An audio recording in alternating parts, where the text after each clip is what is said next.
What's up, everybody? Welcome back to Plugin Tut, your home for handcrafted WordPress plugin tutorials. And today we're going to show you how to install and activate the Classic Editor. The Classic Editor, really? That's what we're going to talk about today? What the f? All right, if you've been living under a rock for the last 2 years, you know that Gutenberg is here. It's in WordPress 5.0 and beyond, and it's not going anywhere. But the good news is, if you're not really happy with the block editing experience, you can install the Classic Editor plugin to give yourself another 2 years of safety net while you use WordPress the way you know and love it. So at the top of this video, we're going to show you how to install that and activate it on your WordPress website. Then we're going to get into a few points about Classic Editor versus Gutenberg. Let's dive right in. First thing we're going to do is take a look at a blog post with Gutenberg activated. This is my Gutenberg post. I'm going to go ahead and hit publish and publish one more time. Now we're going to go ahead and install the Classic Editor and then take a look at this blog post one more time. We're going to head over to add new plugins, and you're going to see Classic Editor is actually right on the top of the recommended plugins. So we're going to go ahead and hit install with a whopping 3+ million activated. So quite interesting there. So I've installed it. I'm going to activate it now. And if I click on the Classic Editor settings real quick, you'll see that you can give it a default post category, a default post format. So if you're actually using that, which I don't think many people are, and then default editor for all users. This is the most important one. So if you're really looking to remove block editing as in its entirety for right now, you would switch to the Classic Editor, of course, and then give your user the option to say, allow users to switch editors, yes or no. So we're going to stay for no and for the time being. Go back to all posts, edit the Gutenberg post that we just made, and you can see here we are right back into the Classic Editor view. So now everything is right back to where it was, including the sidebar panel here inside the post admin. Now that's it. Classic Editor installed. You're right back to the classic editing experience.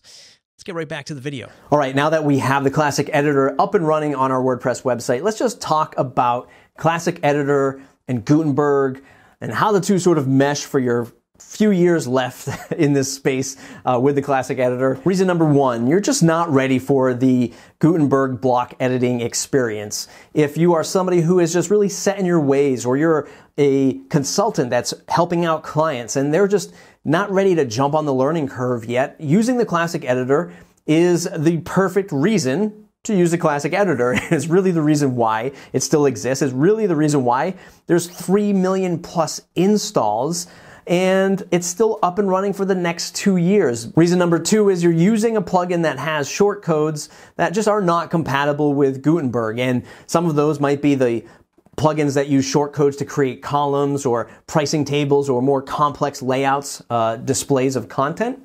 And it's just not really ready yet for Gutenberg, and maybe it'll never be ready for Gutenberg in that capacity. I would say check your plugin provider to make sure that they have a roadmap for a Gutenberg block, or they're coming up with some kind of alternative. But generally, it's some complexity inside of your post or page that's just not compatible with Gutenberg, and you're not really ready to solve that pain point just yet.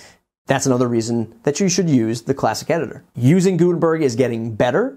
It's getting more streamlined. A lot of solutions are coming out now, which can cause a little bit of, too many options out there, but it's getting better. And I'm kind of excited to see Gutenberg refining itself over time. As I mentioned at the top of the video, when editing in Gutenberg, all of the sort of meta settings and options that go along with a post, like featured image and copy links and publishing and switching editors and categories, I kind of really like how that is all coming together in the right-hand sidebar of Gutenberg. I'm not going to lie, I have a love-hate relationship for blocks. I think I see a lot of blocks coming out now that are really kind of cool.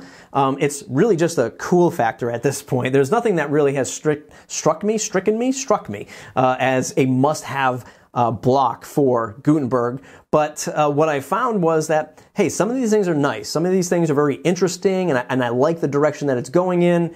But at the same time, I'm also sort of cause for concern, like, oh boy, there could be a world that we live in where, in a year's time from now, installing blocks is going to be much easier, much faster than you might be installing plugins today, which I know it might be just a few short seconds or minutes, depending on how good you are. but I can imagine a world where pulling down blocks from the cloud and third-party providers is going to get really easy. So easy that you just might have all of these duplicate blocks sort of just doing things just slightly different, but that overhead, that technical overhead, will still reside inside of your WordPress install. And a perfect case for this is when I saw Jetpack announce their Giphy search for inserting GIFs or GIFs, however you call it, into your blog posts. And on the Jetpack website, kudos to Jetpack, they had a disclaimer of what this block was connecting to for APIs, what was being shared in terms of data, and what the services were saving, which was like the GIF search of the block.